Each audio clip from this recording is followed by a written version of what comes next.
ত্রিপুরা রাজ্যের not of standard quality বা নিম্নমানের ঔষধের সংখ্যা উদ্বেগজনক হারে বৃদ্ধি পাওয়ায় নতুন করে চিন্তার উদ্বেগ হয়েছে জনস্বাস্থ্য নিয়ে। 2025-26 অর্থবর্ষে রাজ্যে মোট 43টি নিম্নমানের ঔষধ চিহ্নিত হয়েছে, যেখানে 2024-25 অর্থবর্ষে এই সংখ্যা ছিল মাত্র 19, অর্থাৎ এক বছরের ব্যবধানে এই সংখ্যা প্রায় দ্বিগুণ হয়েছে।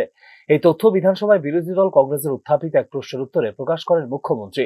ঔষধের মান নিয়ন্ত্রণে সরকার সক্রিয়ভাবে নজরদারি চালাচ্ছে এবং নিয়মিত নমুনা পরীক্ষা ও পর্যালোচনার মাধ্যমে এই ধরনের অনিয়ম চিহ্নিত করা হচ্ছে বলে জানিয়েছেন মুখ্যমন্ত্রী। এখানে কিন্তু স্যালাইন এবং অন্যান্য যেসব ইনজেকশন মাঝে মাঝে হঠাৎ করে কিন্তু ওখানে ইন্সপেক্টররা যায়, গিয়ে তার স্যাম্পল স্টাডি কিন্তু বরাবর করে থাকে, করে না যে তা না, সেখানে কিন্তু স্যাম্পল হঠাৎ করে সবটাই তো করা যাবে না, হঠাৎ একটা বান্ডেল আছে ওখান থেকে নিয়ে নিল, সেখান থেকে টেস্ট নিয়মিত করে থাকে।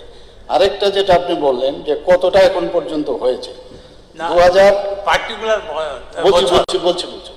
2024-25 অর্থ বছরে 19টি এবং 2025-26 অর্থ বছরে 43টি নট অফ স্ট্যান্ডার্ড কোয়ালিটি ওষুধের ঘটনা কিন্তু শনাক্ত করা হয়েছে এবং তাদের বিরুদ্ধে যা আমি বললাম সেইভাবে কিন্তু অ্যাকশনও নেওয়া হয়েছে। আপনি যদি বলেন, আমার কাছে পুরো লিস্ট কিন্তু এখানে আছে। চিহ্নিত 43টি ঘটনার মধ্যে 16টি ক্ষেত্রে সংশ্লিষ্ট ঔষধ প্রস্তুতকারী সংস্থার বিরুদ্ধে কঠোর ব্যবস্থা গ্রহণ করা হয়েছে। এই ব্যবস্থার মধ্যে রয়েছে উৎপাদন কার্যক্রম স্থগিত রাখা এবং লাইসেন্স বাতিলের মতো গুরুত্বপূর্ণ পদক্ষেপ। এছাড়াও 3টি ক্ষেত্রে আইনি জটিলতা তৈরি হওয়ায় সেগুলি বর্তমানে আদালতের বিচারাধীন রয়েছে। অন্যদিকে বাকি প্রায় 40টি ঘটনার ক্ষেত্রে তদন্ত প্রক্রিয়া চলছে বলে জানিয়েছেন মুখ্যমন্ত্রী।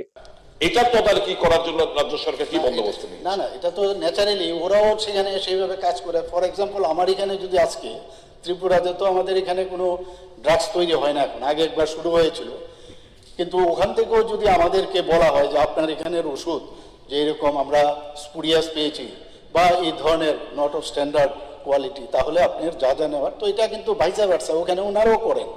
কাজে আসে যে এইরকম ভাবে, কিন্তু যখন বলা হয় তারা করে, সেটা কিন্তু আর আসে না এখানে, সেই দিকে নজরদারি আছে, তো হবেই স্বাভাবিক। যখন তারা সেখানে দেখা যাবে যে না, তাদের কোয়ালিটি আবার মেনটেন করছে, আবার যদি ওখান থেকে অ্যাপ্রুভ পায় তখন তারা পাঠাতে পারে, কিন্তু সেই দিকে আবার তাদের কোয়ালিটি টেস্ট করা হবে, যা নিয়ম অনুসারে, সেই অনুসারে কিন্তু কাজটা করছে।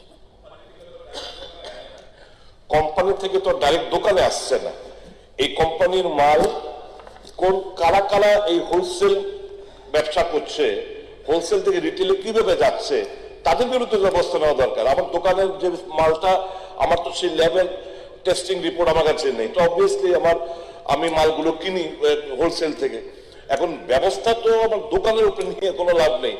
যারা এই নন স্ট্যান্ডার্ড মেডিসিন গুলো আনছে, ড্রাগগুলো আনছে, এই কোম্পানির বিরুদ্ধে কিংবা হোলসেলের বিরুদ্ধে, তাদের বিরুদ্ধে কি ব্যবস্থা নেওয়া হচ্ছে? সেটাই বলছি যে ওখানেও কিন্তু আমরা যে এই যে 62টি যে আমি একটু আগে যে বললাম 62, এখানে 16টি ক্ষেত্রে কিন্তু যে উৎপাদনের স্থগিতের আদেশ কিন্তু দেওয়া হয়েছে।